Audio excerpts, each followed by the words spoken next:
သူပကန်းနဲ့ထည့်ပြီးအောင်ပေါ့ဟုတ်လားမင်းပကန်းနဲ့ထည့်ပြရမလားခလေးဟင်းနော်အဲ့အရင်လောက်လောက်မနော်မယူရတော့ကြပါလိမ့်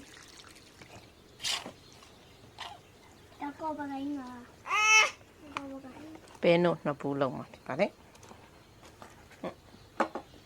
ဟာလေပါတော့ဘယ်တနေ့အောင်ဒီထမခုတည်းမွေးပါမယ်နည်းနည်းလေးပွက်လာရင်တော့ကြောက်ကြောလေးထည့်လိုက်မှာဖြစ်ပါလေကြောက်ကြောမို့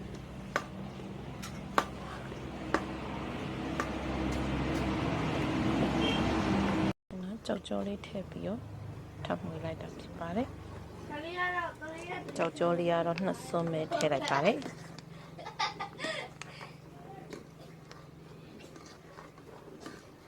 ဒီတော့ပြောင်းထည့်လိုက်တာဖြစ်ပါတယ်ပေါ်နေမြုပ်ကလေးတွေဆွဲရမယ်ဟုတ်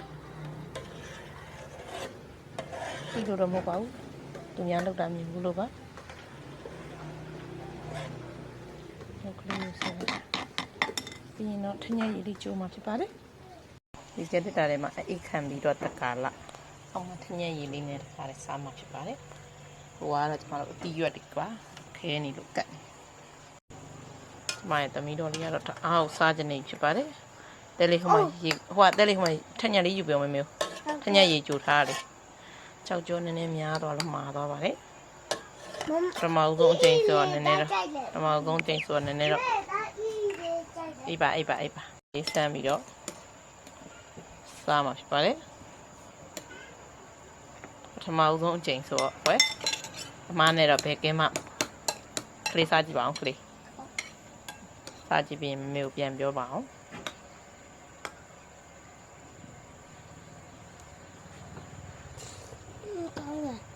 ကောင်းလားโอเคမမေတစ်လုံးစားကြည့်မယ်မမေတစ်လုံးစားကြည့်